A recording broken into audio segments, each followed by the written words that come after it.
Hello, and welcome to this webinar on the EU's Sustainability Omnibus proposal, brought to you by the international law firm Evershed Sutherland.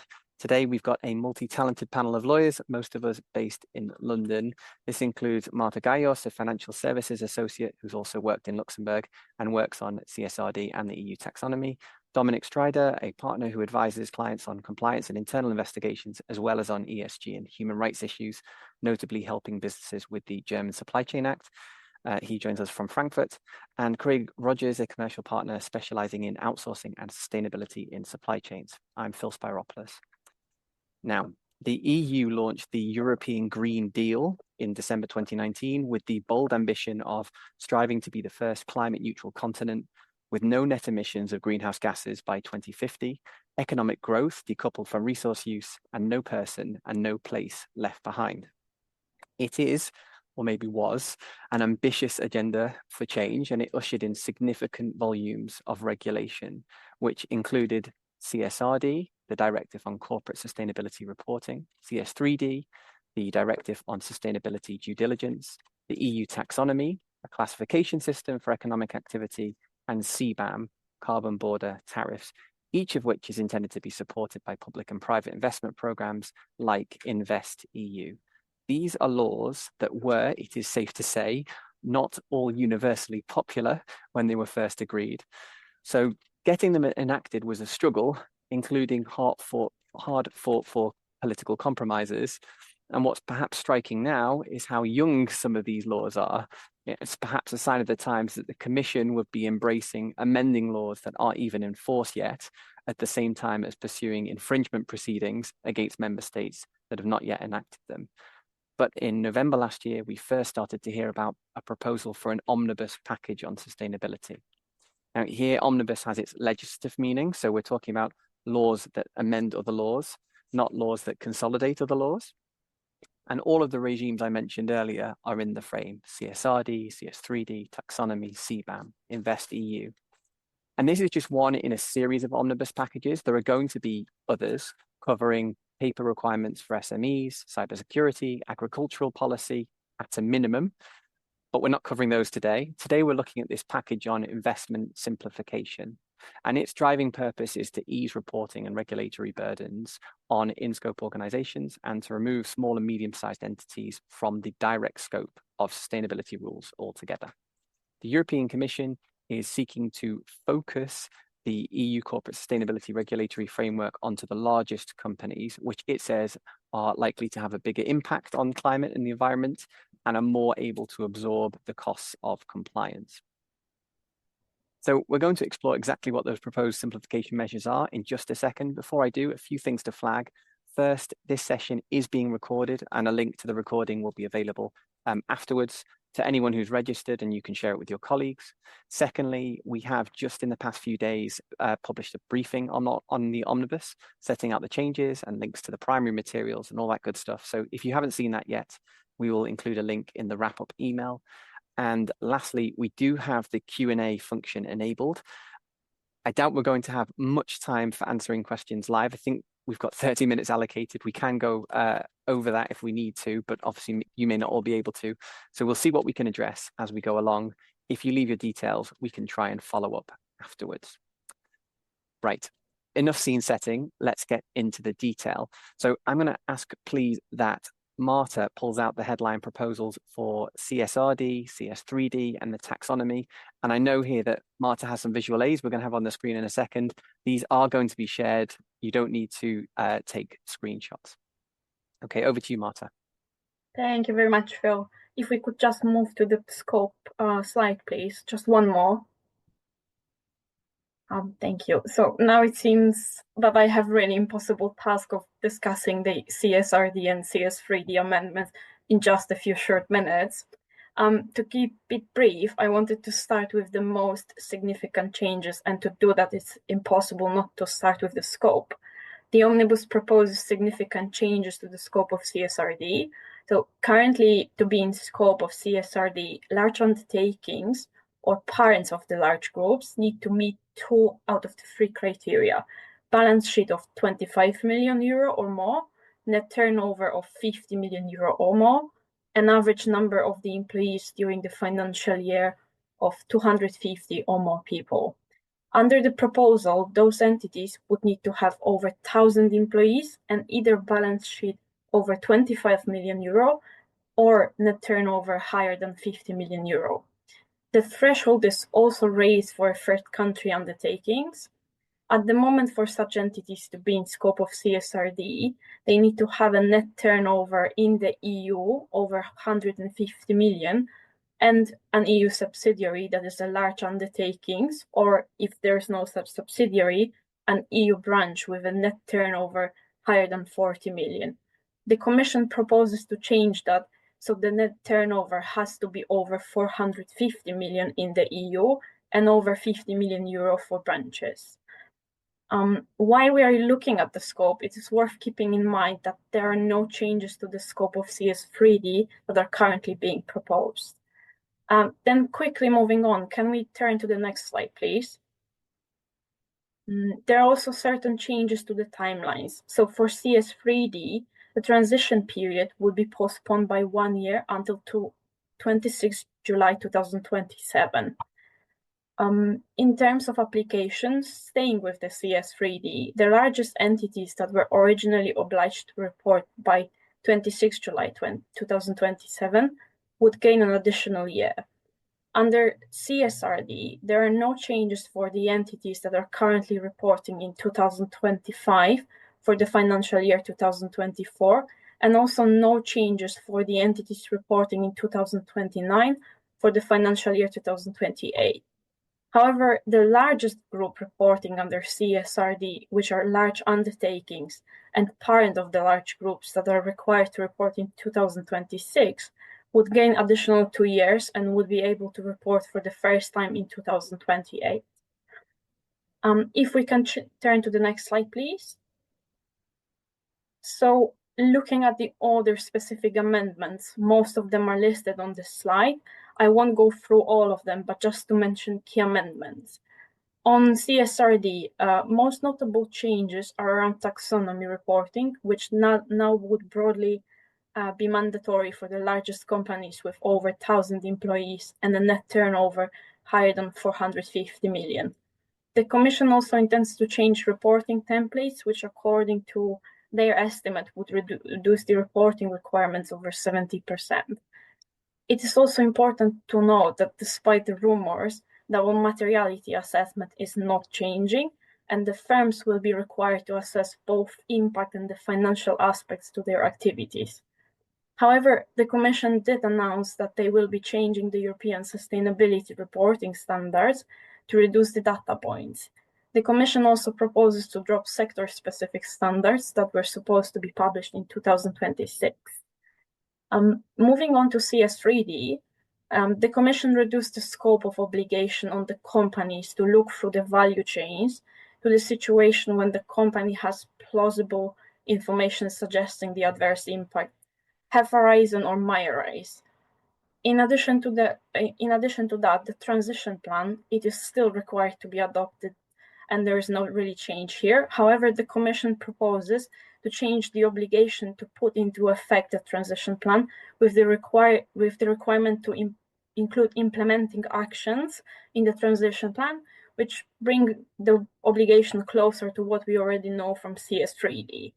The proposals would also remove the provision that provides for penalties to be based on net worldwide turnover, which is not less than 5%. Instead, the Commission would put together the guidelines on how the penalties regime has to be adopted among the member states. And then, while we're on the penalties, as a last point, it is also worth mentioning that the Commission proposes to remove the harmonized EU-wide liability regime. I think those are the most important changes. So back to you, Phil. Oh, well done, Marta. I don't envy you having to do that. Okay, there are also changes to CBAM and Invest EU. Dominic, could you outline what's changing there?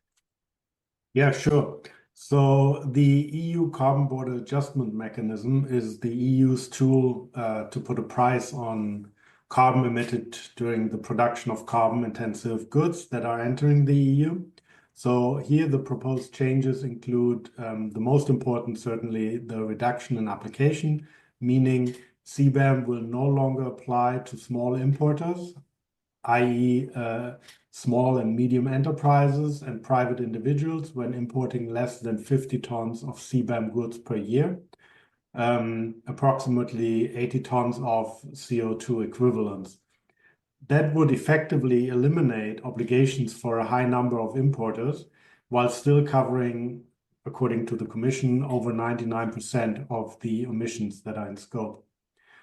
The other proposed change would relate to the authorization of CBAM declarants. So importers can delegate reporting requirements to third parties, effectively allowing specialized entities to handle compliance on their behalf. Also, a major point of criticism that has been addressed was in relation to data collection from third country producers. So here the proposal would facilitate the gathering of necessary emission data from producers outside of the EU.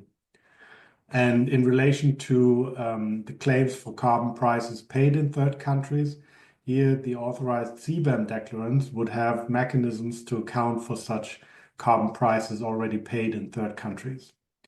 So the proposal announces that simplifying the mechanism is a first step, basically enabling a possible new legislative proposal in early 2026 to actually extend the scope to other sectors, but we'll have to see how that goes. Now, quickly covering EU Invest. So, Invest EU is a European Union program designed to support sustainable investment, innovation, and job creation across the EU. It aims to mobilize more than 370 billion in additional investments between 2021 and 2027, mainly by leveraging private and public funds with an EU budget guarantee. So, for example, just recently, EU Invest AI initiative launched, which is an initiative to mobilize an additional 200 billion for AI investments, including, for example, 20 billion funds for AI gigafactories. Now, what do the proposal mean, or what are the proposed changes? So the Commission proposed a series of amendments to simplify and optimize the use of several investment programs. And for Invest EU, that effectively means the increase in the EU's investment capacity through the use of returns from past investments, as well as optimized use of funds still available under legacy instruments, effectively allowing for more funding to be made. And this would, or the expectation is that this would mobilize around 50 billion in additional public-private investment. The other proposal relates to the facilitation of contribution from member states to the program and support their own businesses and mobilize private investments. And the key aspect here is certainly simplification of administrative requirements for the implementation for partners and financial intermediaries, and as well as final recipients, notably SMEs. So the simplification measure proposed are expected to generate in excess of 350 million of cost savings. For example, one of the measures aimed at small and medium-sized enterprises with a turnover not exceeding 100,000 euros would mean that the final recipient of the funds is to be only mandatorily named where funding is in excess of 1 million. So basically reducing reporting obligations. That is the objective here. Thanks very much, Dominic. I think it's good to get that detail because I think maybe those initiatives have had a bit of less airtime in the last few weeks, so it's good to highlight those. I think as well, it will be good. I think we need to note that the Sustainability Omnibus isn't a single legal act. And Marta, I wonder if you might talk us through the significance to the way that they've structured the package, and perhaps you could also outline the next steps for those of us that aren't as familiar with the EU legislative process. Sure, thank you, Phil. I think it might be easier to start with the second part of your question, actually. So very broadly, for the acts that are part of the Omnibus to be adopted, they need to be approved by the European Parliament and the Council. And there's also the additional step for the regulations, which also need to undergo the public consultation period that is actually already running. In general, the process in the Parliament and the Council tends to be quite lengthy. First, both institutions settle their position internally, and then it usually moves to the informal negotiations between the institutions, with the small involvement from the European Commission as well. Those negotiations are known as trialogues and allow to ensure that the position of the legislation is agreed before the formal votes in the Council and the Parliament can actually take place. The timing of the process itself depends on the complexity of the negotiations and the numbers of turns each institution needs to have. Like you already mentioned, Phil, it is important to remember that the Omnibus is not a single legislative act, but a set of regulations and directives, and each might end up being adopted on a very different timeline. I think in this context, it is especially worth looking at the CSRD and CS3D. The Commission likely very intentionally set out the changes to the application and transposition timelines in a separate directive from the directive including all other amendments. That was done to ensure that the changes to the timelines are adopted as soon as possible, while all other changes are being negotiated between the institutions and the member states. Based on what we have seen already, I think it is fair to say that the Commission was right taking this approach. Dominique will tell you more about it in a moment, but following comments coming from the European Parliament and the Council made during their meetings this week, it is likely that the directive changing the timelines will be adopted quickly and potentially voted on even by the end of this month. At the same time, it is clear that other changes are still being reviewed and assessed by the member states, and it's likely that they will take much more time to be formally adopted and to enter into force. Thanks, Marta. So Dominic, we just got the setup from Marta. I think we just heard about the steps to get this over the line. What are we hearing about the reaction to the changes in the Parliament and Council? No, I could say surprisingly, it's all easy and there's broad agreement across the different would be a surprise indeed. No, I think what we've been hearing and also what has been sort of surfacing on the media is that there's actually quite a division within the EU Parliament in relation to Omnibus. So one fraction is actually saying that there shouldn't be changes to the various legislative acts because, as you mentioned in the very beginning, it's been extremely difficult to reach agreement or consensus and pass these legislations.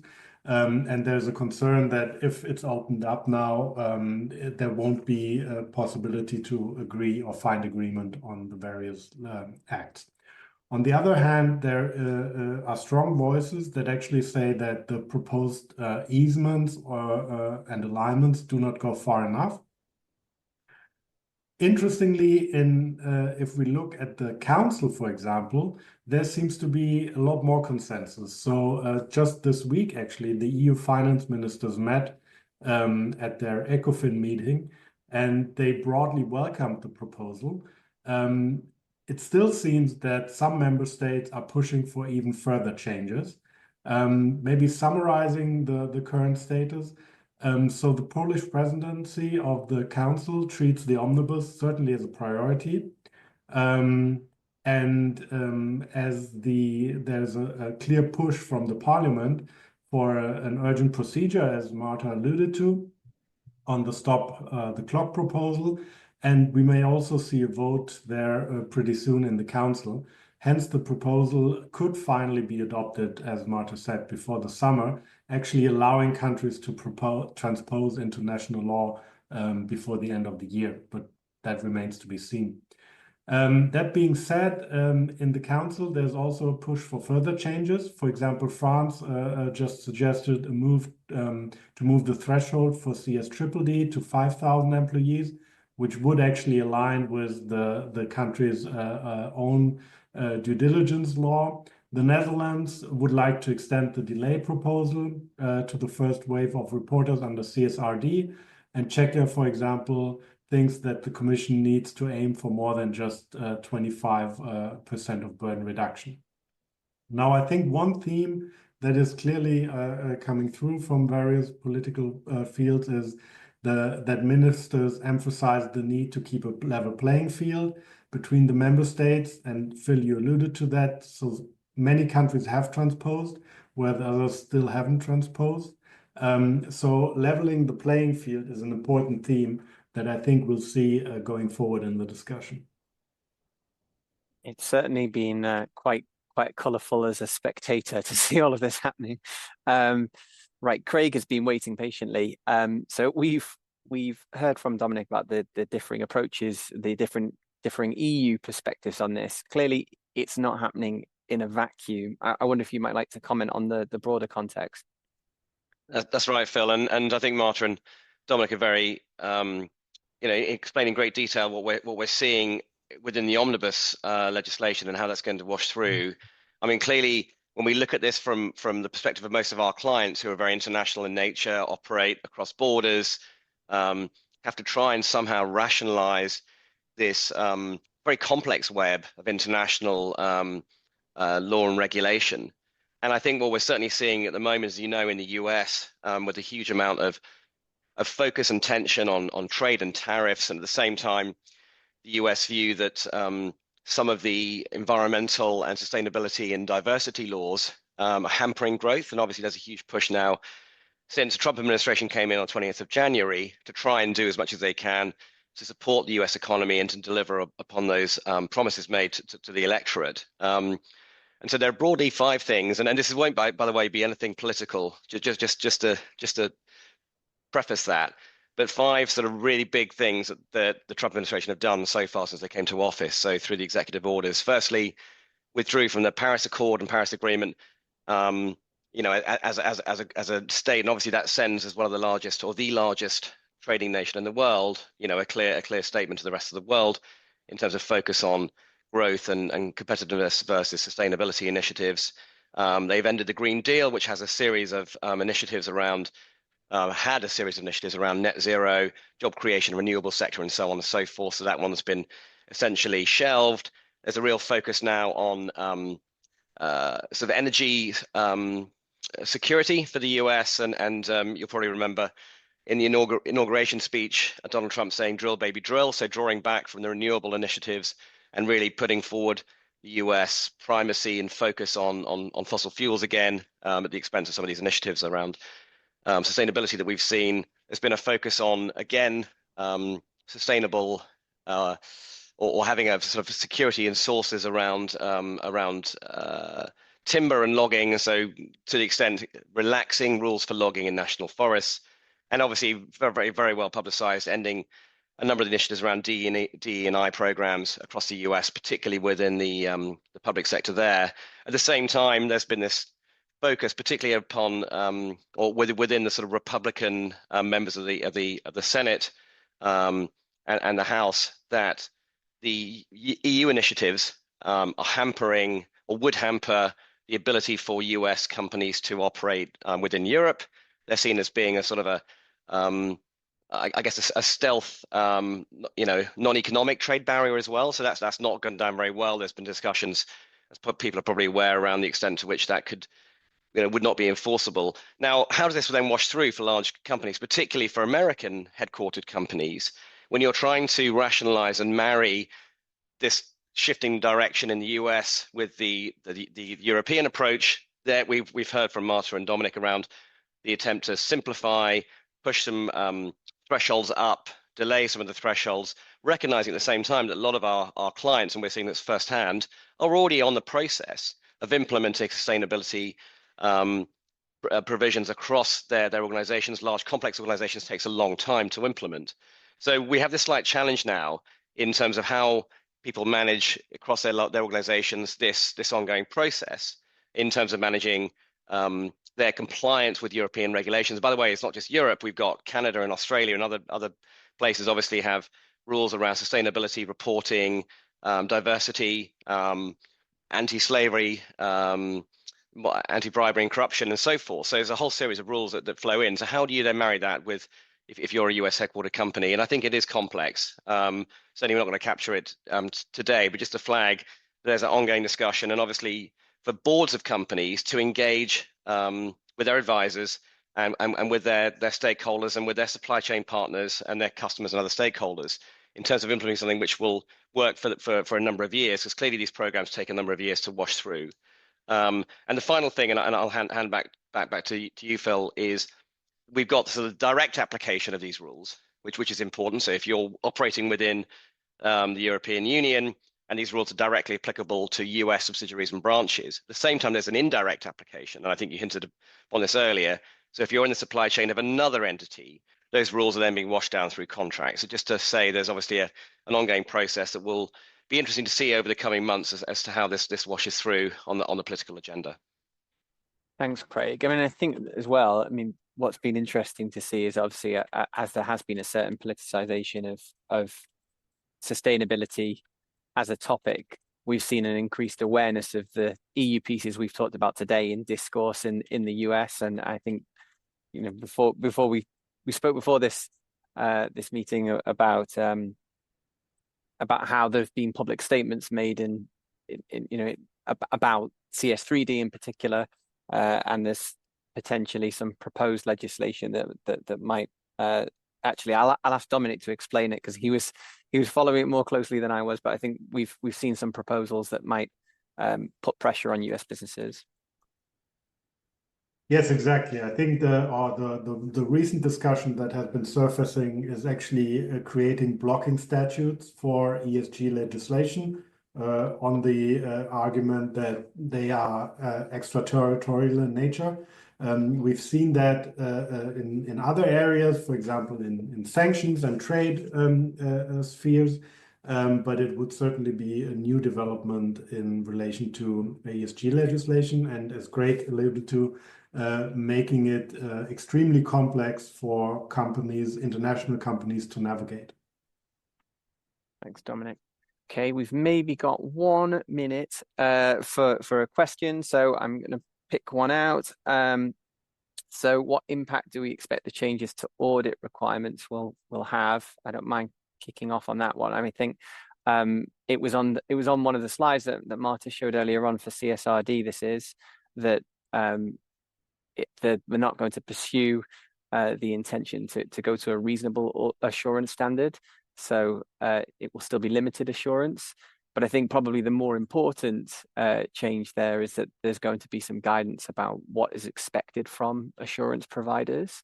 And I think that in itself could be very important to the scope of what comes, you know, what becomes subject to audit. But obviously we haven't seen that guidance yet. We don't know what that direction will be. But I think that's potentially the bigger of those changes. And we're at 29 minutes past. Maybe one for you, Marta. So what is the status of CSRD while we wait for this? Is it pens down? I think we've talked about this before. Yeah, so I think at the moment, a CSRD has been published in the official journal of the European Union, and we are in the implementing stage. So basically, that's the stage when the member states have time to transpose it into their national legal systems. So basically, the decision is down to the member states of how they want to approach this. What they are officially saying is that they would like to put a pause on that to see whether the directive posing the timelines can pass through. And then once they have that clarity, they would probably see what the next steps can be taken. But the way it looks like, it might be that the things are slowing down, at least until we have the clarity on the transposition timelines. Thanks, Marta. Well, with that, I think the 30 minutes has predictably flown by. So I think I just want to say on behalf of the panel, thank you for your attendance and attention. We know you'll have been inundated with legal alerts about this topic, so we appreciate you joining this webinar. Hope it was useful and look forward to continuing the conversation. Bye for now.